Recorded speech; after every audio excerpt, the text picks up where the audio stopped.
pembahasan sebuah undang-undang meskipun itu produk hukum, tetapi kan prosesnya adalah proses politik yang ada di dalam DPR ini, dan proses politik itu tentu adalah proses yang mendengarkan semua pemangku kepentingan, ya.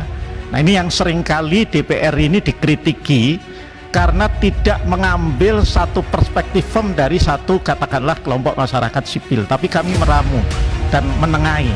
Dan ketika menengah ini menjadi kadang-kadang tidak jelas.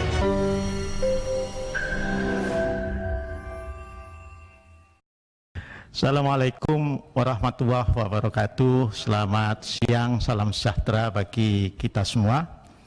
Yang terhormat rekan-rekan dari ICGR, Bakornas, GMDM, dan Presnas Vokan.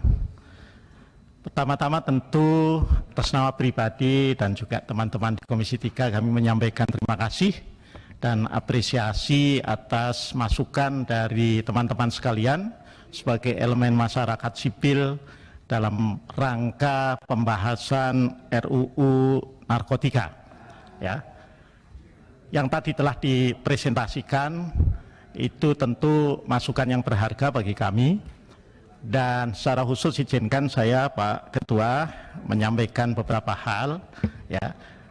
Dari ICGR saya kira kami berterima kasih ini memberikan perspektif sosiologis bagi para pembentuk undang-undang, utamanya kami yang ada di Komisi 3 ini, kan ini penting, ya.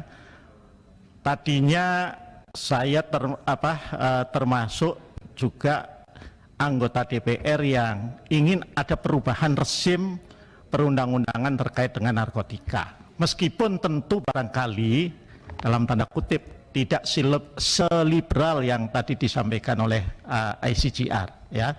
Tapi tentu sebagai sebuah bandingan dengan ada yang sekarang, maka saya kira perspektif liberal yang seperti juga tadi disampaikan oleh Pak Ketua, itu yang diambil oleh Portugal. Saya tahu selain Portugal juga ada beberapa negara lain di Skandinavia seperti Norwegia, ya, dan juga Ceko, ya. Silahkan kalau Pak Ketua mau mempertimbangkan untuk berkunjung ke sana, silahkan, gitu ya.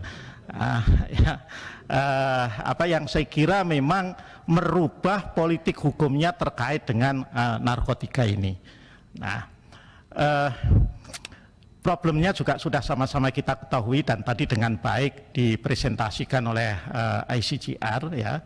Ini terkait erat, ya, bahkan boleh dibilang menjadi penyebab utama, ya. Mungkin juga satu-satunya bahkan atas overcrowding yang ada di lapas kita pada saat ini, ya.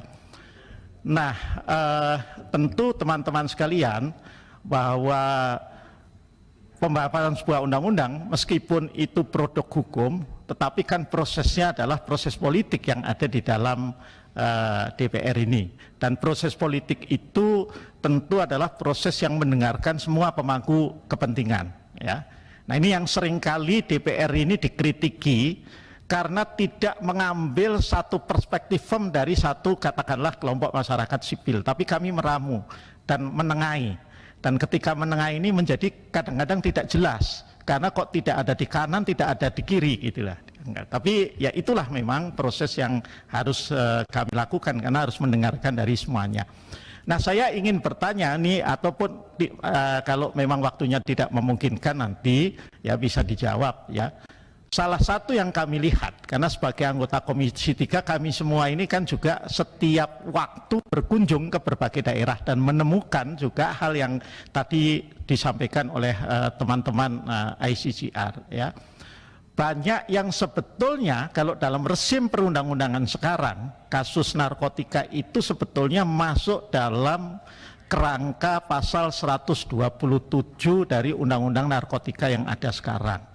Tetapi itu kemudian tetap diproses hukum biasa dan berakhir di penjara, bukan di rehabilitasi, ya. Nah, saya tadinya terus terang berpikir, nah ini perlu masukan dari teman-teman, agar tidak ada lagi kong kali kong. Salah satu caranya bagaimana? Dengan mengunci pasal-pasal seperti pasal 111, 112 dan sebagainya, ya, yang selama ini digunakan oleh para penegak hukum. Artinya dia penyalahguna, tetapi penegak hukum menggunakan unsur memiliki. Nah, atas dasar unsur memiliki itulah kemudian proses hukum dilakukan. Ya. Nah, saya juga di luar yang sudah disampaikan minta juga nanti ya teman-teman masyarakat sipil bisa membantu ya. Yang katakanlah sebut saja yang ideal seperti yang tadi disampaikan oleh ICGR, tapi barangkali yang ideal itu nanti akan berkurang, ketemu di tengah.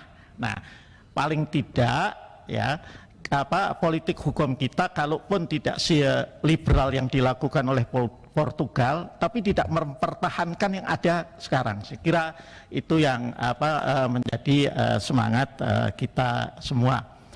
Partisipasi masyarakat seperti yang tadi disampaikan oleh Vokan, saya kira kita oke, karena kita juga sudah melihat ya ada beberapa bahkan seperti pesantren yang menjadi pusat rehabilitasi, dan itu sangat bagus ya, sangat bagus.